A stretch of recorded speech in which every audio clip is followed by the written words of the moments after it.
आपल्याला वाटतं शोभा येते काय भूषण, शोभा भूषण नाही। हीरे मोती की शोभा नहीं है हाथ से,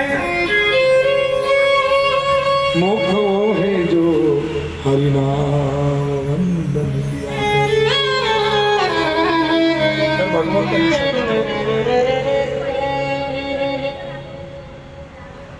राजा तुला सर्व बाकीच्या अवयवांना एखादी भक्ती मागापुढे होईल, पण विषय असा आहे राजा की एकच भक्ती परमार्थातलं साधन आहे, ज्या भक्ती परमार्थाने कान नाक डोळे हे सर्व भक्ती समर्पण करता येईल। यज्ञात फक्त हाताचं काम आहे, आहुती हातात टाका लागतं यज्ञामध्ये, हाताने फक्त हाताचं काम यज्ञामध्ये, जपामध्ये तोंडाचं काम, पण हरिभक्ती अशी आहे त्याच्यामध्ये सर्वच कार्य आहे, सर्वच काम आणि सर्व कार्य असून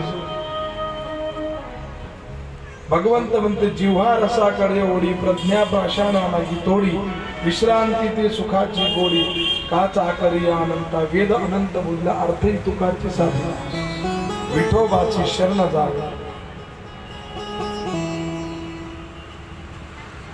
वेद अनंत बोलला, एक कीर्तन मी श्रवणम, सर्व राजाला प्रक्रिया सांगितली, कर्माची ज्ञानाची, म्हणजे देवा मुक्त का होत नाही लोक, त्याला सांगितलं अनंत जन्माची कुसंस्कार या देहावर असल्यामुळे, अनंत जन्माची कुसंस्कार या देहावर असल्यामुळे त्या देहाला परमार्थ आवडत नाही, हे आवडत वेगळं नकोसं वाटते का?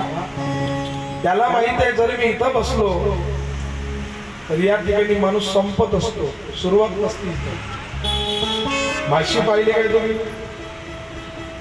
माशी माशी सर्वच पदार्थावर बसते जगातल्या, बसते ना का नाही बसते? लाडू जिलेबी वगैरे वगैरे सर्व आणि सर्व पदार्थावर बसते। मग जिलेबीचा कलर लालच आहे आणि निखाऱ्याचा दिसतो असतो आतमधला, त्याचाही कलर लालच आहे। तिला सांगा ना मला माशी तू सर्वीकडे बसतो तिथे बसता जाऊ, अशा त्या निव्यावर ती म्हणजे महाराज मरायचं आहे का तिथे जाऊ? जिलेबीचा कलर लाल आहे, निखाऱ्याचा कलर लाल आहे, जे विसतो असतो त्याचाही कलर लालच आहे ना, मग लालच कलर आहे त्याचा वाला, तर त्या ठिकाणी का बसत नाही? तिला माहिती इथं बसते की संपली महाराज। माशी सारखं चंचल हे मन सांगितलेलं आहे, जगातल्या सर्व विषयावर बसते, सत्संगातच बसत नाही, त्याला माहिती इथं बसते की मी संपलो, इथं बसतो मला का भजनाची गोडी लागली कीर्तनाची लागली आणि झालं मग माझा संसार कुणीकडल्या कुणीकडे जायचा आणि मी इथंच राहायचो, असं जर म्हटलं त्या ठिकाणी।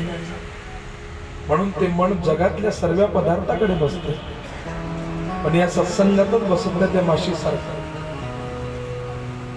सत्संगात बसत नाही।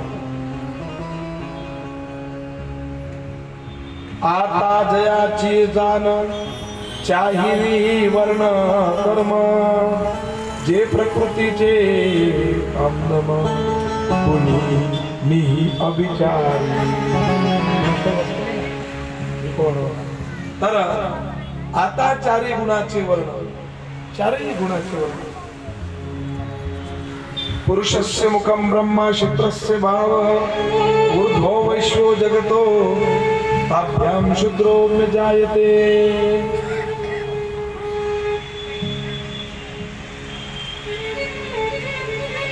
सात छंद सांगितले, गायत्री छंद, अनुष्टुप छंद, अनुव्राष्टिक छंद, पुष्टिक छंद, बृहस्पती छंद, षडती आणि जगती, ये 6 छंद है। अपन अनुष्टुप छंद में बोलते, हम भगवत गीता जो श्लोक पढ़ते ब्रह्मरुद्र अनुष्टुप छंद में ही बोलते, लेकिन ऐसे 7 छंद है।